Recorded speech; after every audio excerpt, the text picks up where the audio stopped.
What's up, gang? It's Mr. Drake. This video will cover the early years of the American Revolutionary War, picking up from the first shots of the war being fired at Lexington and Concord in April of 1775, and going through when the French joined on the American side in early 1778.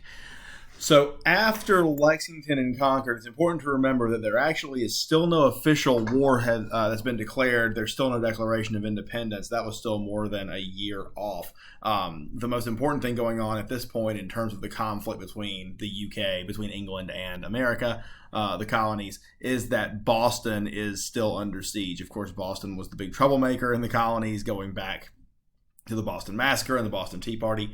And so they took a lot of the brunt of English aggression and action being taken against the colonies as things became more violent and more fraught around 1774, 75. So Boston was under siege. There were, boats in the harbor that had closed that off from any goods coming in, stuff like that. The thing that kind of turned that around was the capture of Fort Ticonderoga in 1775. That was captured by a group called the Green Mountain Boys. That's their flag there in the background, led by a guy named Ethan Allen. They're associated with kind of at the time it was called upstate New York, but now we'd call it Vermont. But they captured that fort from the British pretty early on in the war.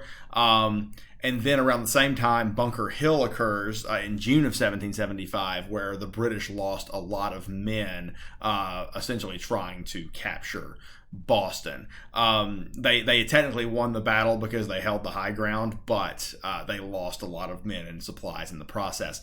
That began to convince Britain that it was not worth it to send just their men over. It was hard to recruit men to go from England to go fight in America. That was a pretty arduous journey at the time. So Britain decided to begin contracting out soldiers, mostly from Germanic kingdoms and principalities, especially Hesse. You've heard of Hessian mercenaries. They'll come up again in a minute. To circle back to Fort Ticonderoga, after it was captured that fall of 1775, the Continental Army, led by George Washington, of course, one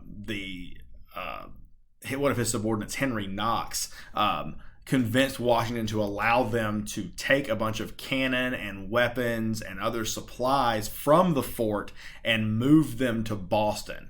And that happened late in 1775. Basically, these cannon were being hauled by teams of oxen, essentially, over 300 miles from Fort Ticonderoga in upstate New York, we'd now call it Vermont, all the way to the, Massachusetts coast. And that helped relieve the city of Boston and allowed the port to be open a little bit more. So the fight for American independence at this point, for the most part, though, despite those skirmishes in New York and Boston, was still a political matter. And the idea of independence, even as of 1775 and into 1776, was still considered a pretty radical proposition, just because the odds were so long. England has about 5 times as large a population as the colonies did, not to mention that in the colonies, as it says here on the slide, anywhere between a third to a half of the population was either enslaved in the South or loyal to Great Britain, and had no interest in fighting against her.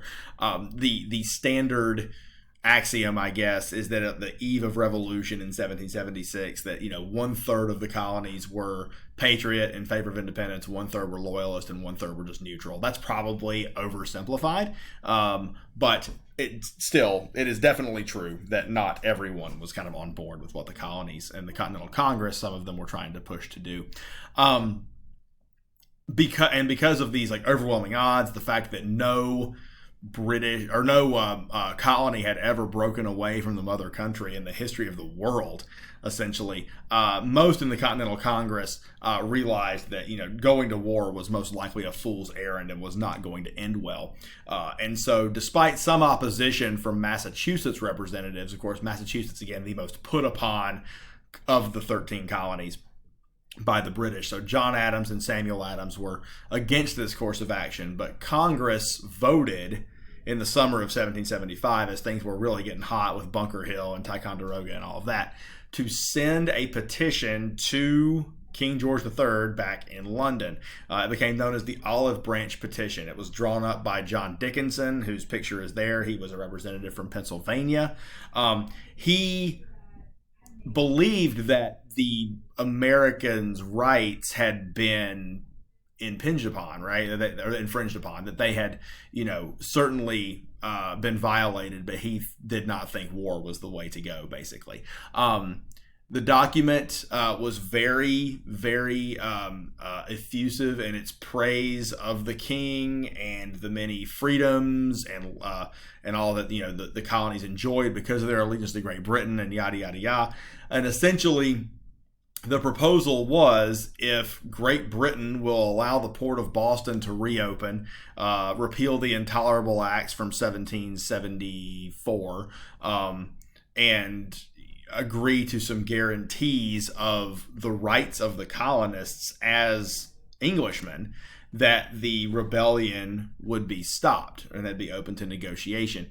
And that was sent in the summer of 1775. Before that document even reached King George III, he had issued another proclamation declaring the colonies to be an open rebellion, which was then sent to the Continental Congress and read, and stated that, if you stop, I am prepared to, I think the exact wording was, receive the misled with tenderness and mercy.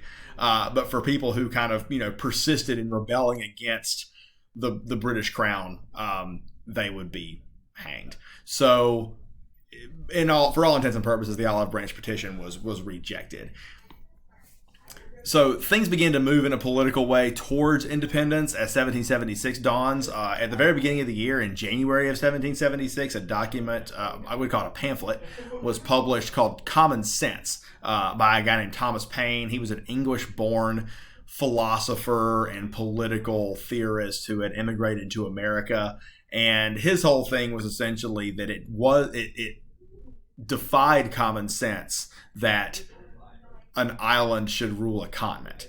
And he points out in Common Sense that America has already established herself as a potentially a new kind of nation, were they to go that direction.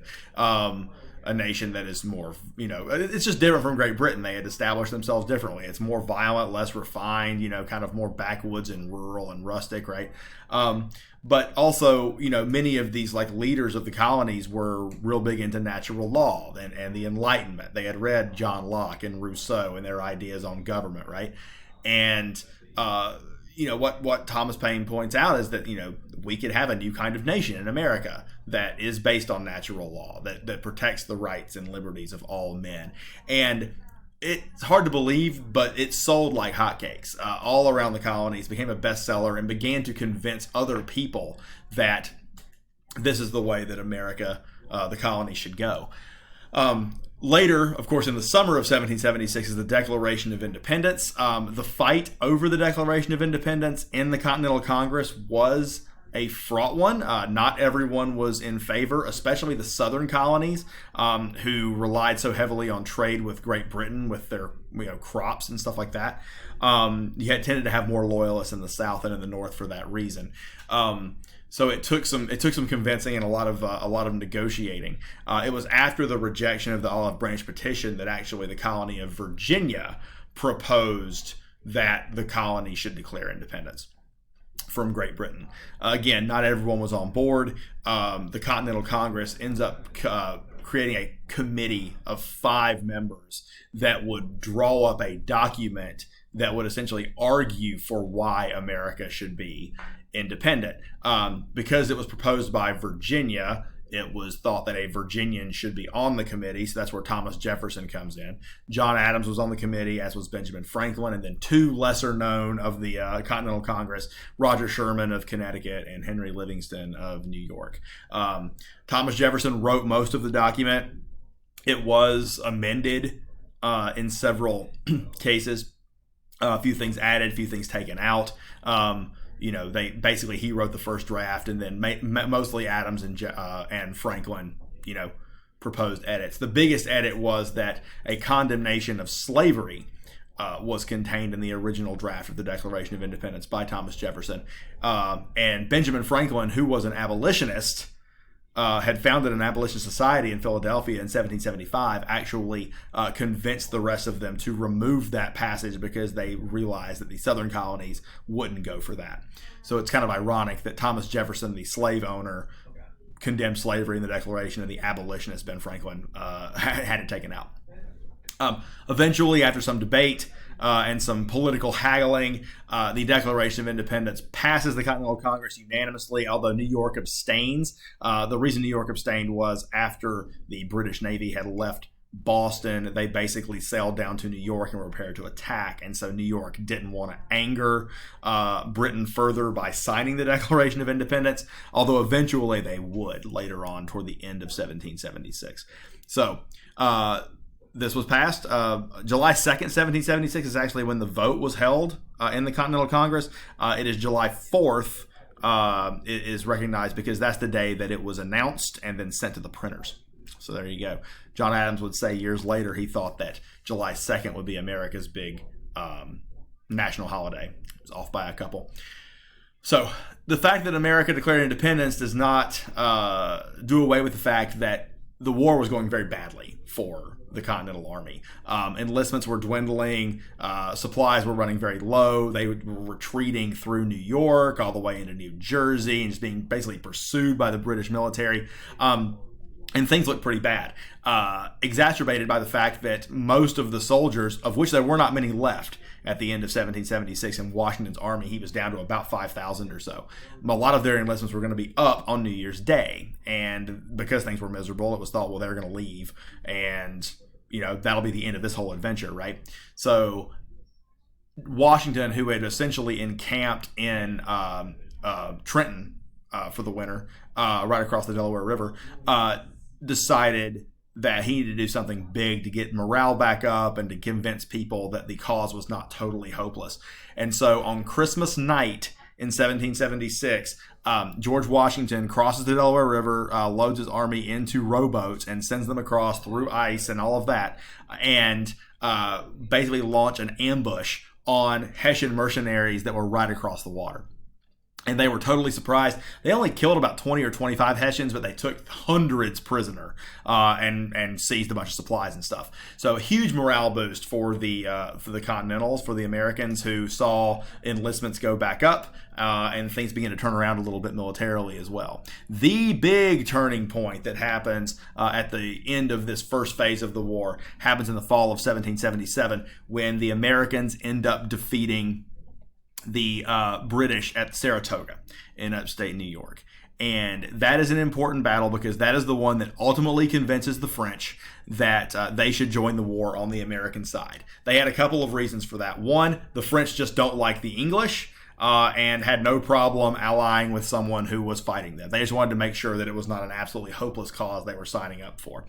The other reason was a little more self-serving for the French. Before, when America had beaten the British at Saratoga, it was thought that the British might just try to negotiate an end to the conflict. And the French were worried about an American-English alliance eventually happening that would have potentially turned on the French. So the French also got involved to try to stem that from happening. But the French end up providing invaluable support in terms of military leadership and training and supplies. But the most important thing the French can provide the Americans that they did not have before, of course, was a navy, which ends up being crucial in helping turn the tide of the war. That will do it for this video. If you're one of my students, when we get into class, we'll cover the last part of the conflict and discuss how the Revolutionary War ended. Spoiler alert, the Americans won. If you have any questions, feel free to put them in the comments. Or again, if you're one of mine, feel free to ask in class. But that'll do it for now, guys. Cheers.